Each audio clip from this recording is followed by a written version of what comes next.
Hybrid cameras nowadays, I'm lost. Hear me out. For most people, the word hybrid doesn't have any value. Doesn't mean anything. For them, it's just another way of naming a camera. And that makes sense, since cameras all have photo and video functions for years already.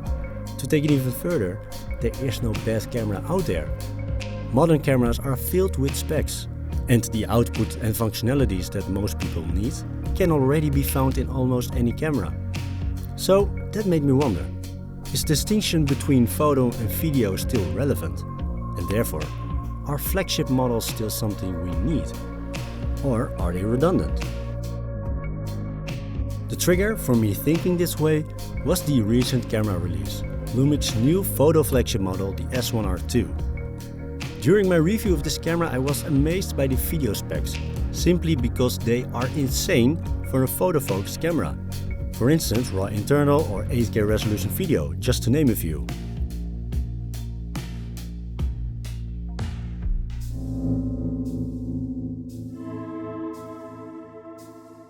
I even got to the point where I assumed this is their new general flagship model, and Lumix won't be making one for photo and one for video. But then someone from Lumix told me that also another camera is coming soon, one that's very interesting for me. And I instantly thought, photo flagship? Yet somehow I got confused, because what possibly could Lumix offer more in a camera to truly make it a legit video flagship model, besides the already great S1II, assuming the body remains the same?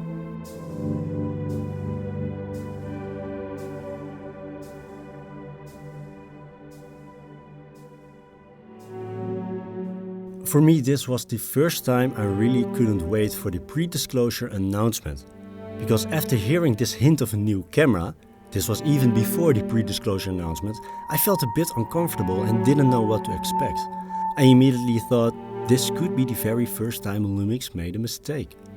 So you can understand that for me, being their Dutch video trainer, this isn't the way I'd like to feel about a new announcement.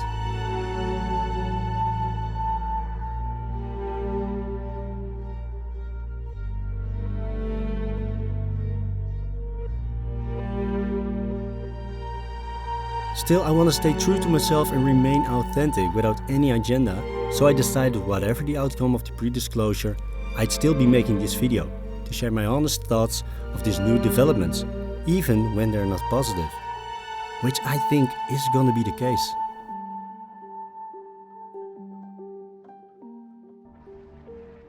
Okay, that pre-disclosure announcement was interesting, yet weird.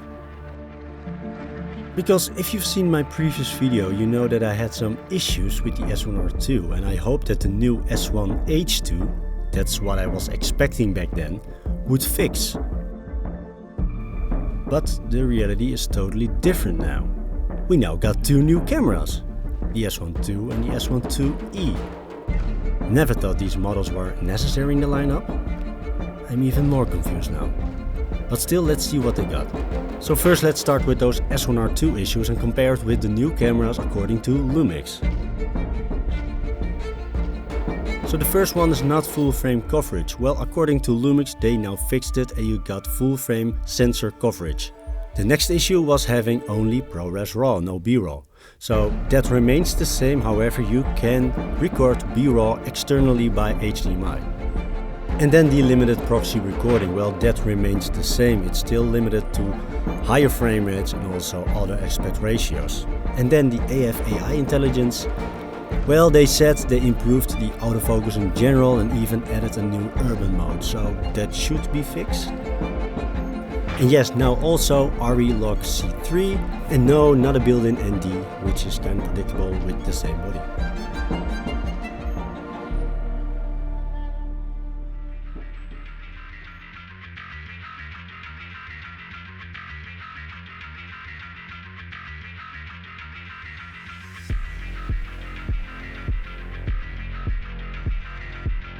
So let's look at the new interesting filmmaking stuff that Lumix announced. So the S1II now has a new partially stacked sensor which offers faster readout and improved dynamic range.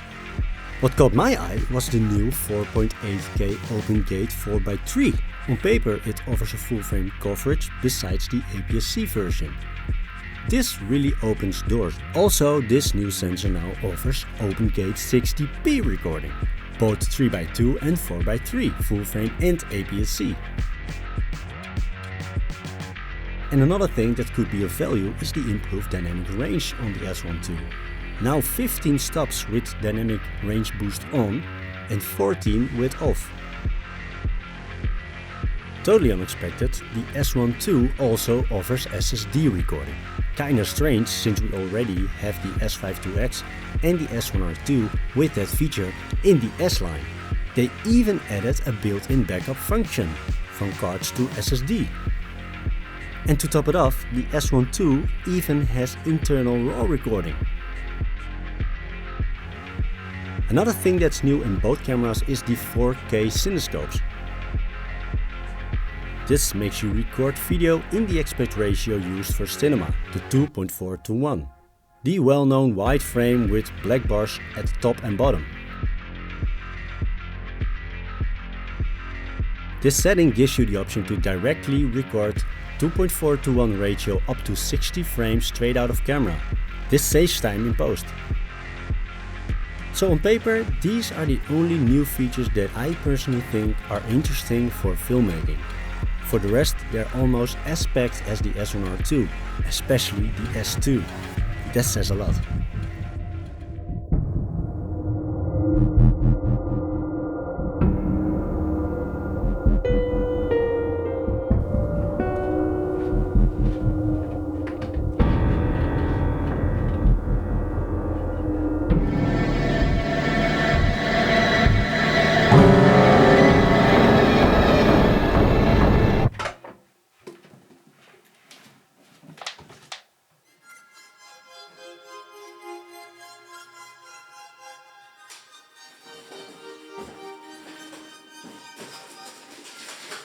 Normally I'm already in possession of sample cameras during the pre-disclosure announcement, but this time, due to limited samples, I first received the S1II after the pre-disclosure.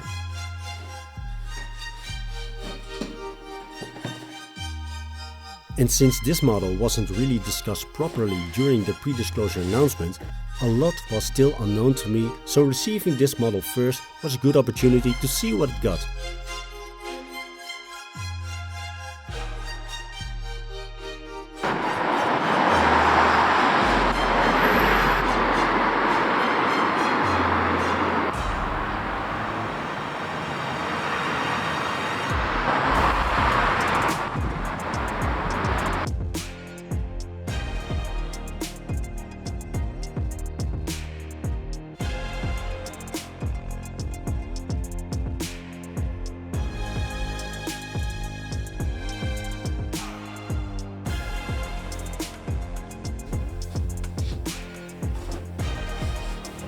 Later on I also received the S1II and I could really experience the difference between the two.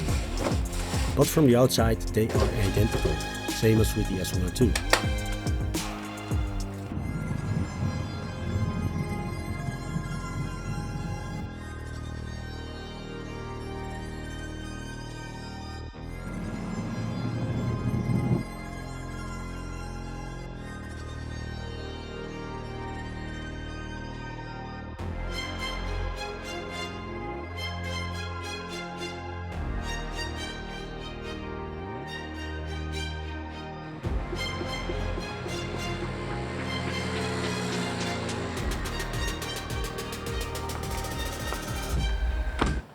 Luckily, after using the new S1II and S1IIE, that uncomfortable feeling that I had was gone.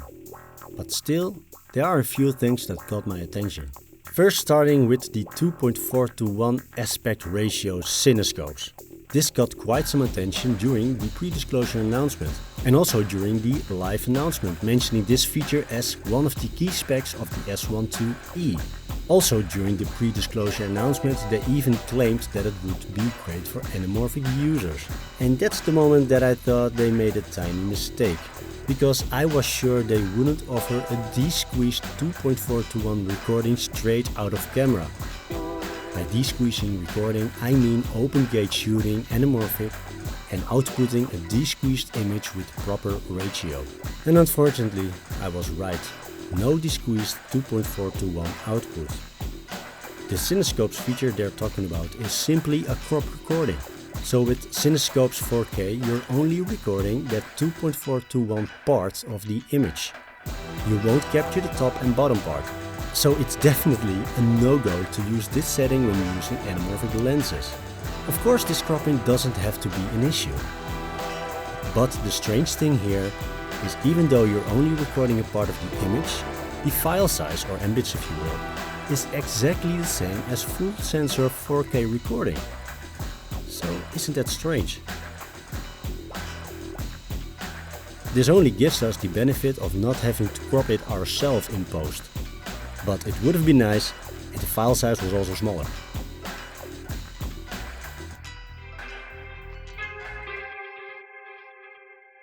Another thing that I was very curious about was the full frame sensor delivery, since the S1R2 doesn't really offer full sensor output, seen in my previous video. So I decided to do this test shot, as you can see here, with the S1II, and I have to say I'm very impressed. As you can see here, this test shot going through all the relevant modes, you can see there's no crop. Of course you got the 3:2 and the 4:3, but that's just the aspect ratio that you're choosing, or the cinescope. But even with cinescopes, you can go to 120p without a crop on the sides. That's very impressive. The only thing that you have to keep in mind is when you're shooting 4K surpassing the 48p, because then, for instance 120p, you get a crop. That's very obvious.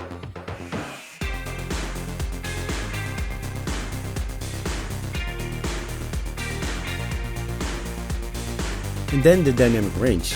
It's now on the S1II even one stop better than with the S1R2, thanks to the new partially stacked sensor and that new dynamic range boost system, the same system we already saw in the GH line. So instead of expanding the dynamic range done with the S1R2, this function combines the low and high circuits to enhance the dynamic range. The downside of the system though is that the rolling shutter is extreme, so only static shots are usable.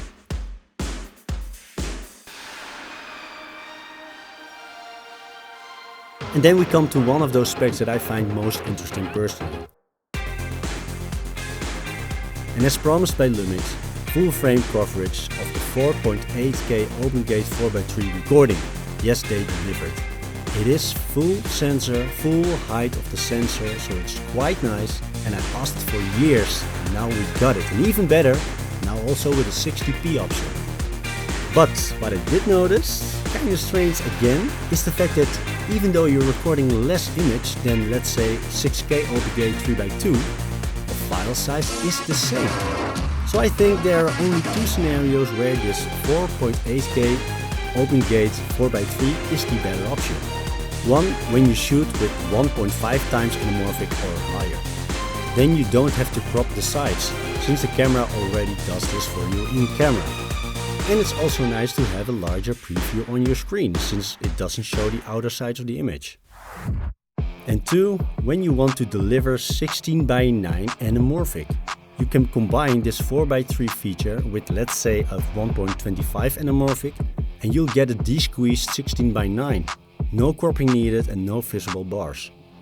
And by the way, this should work great with BLAZAR's new Mantis anamorphics. This will get you a 16:9 2x anamorphic look. I think I should get a Mantis.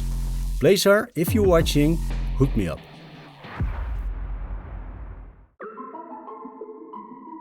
So next, SSD recording. So I was already surprised by the fact that the S1IIE, a photo focus camera, has SSD recording. But the awesome surprise was having SSD recording on the S1II for all output options without any accessories, instead of being limited to only Cinescope 4K. So this makes the SSD recording now fully functional to me. And next is the nice addition of the SSD backup function. I have to say that having this option is so convenient on the go. You don't need a laptop to back up, you just need your camera. But honestly, I almost couldn't find it. It's at a very strange location within the menu. So Lumix, please change it and put it like next to the SSD recording options.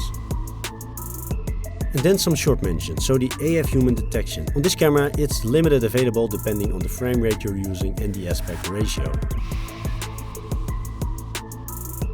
So for instance, when shooting 4.8K open gate 24p and switching it to 48p, you will lose the human detection, and this could be inconvenient, and I already experienced it myself when shooting the demo shots for the full frame coverage.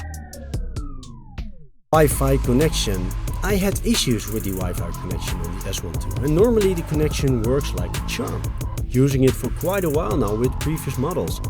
But for some reason the S1II is having issues for both the Lumix Lab app and the Workflow app. But maybe this is because the S1II that I have is a sample version, so maybe the final version doesn't have this issue anymore. But it's a bummer, since I really wanted to test also the new Workflow app with that new wireless monitoring feature.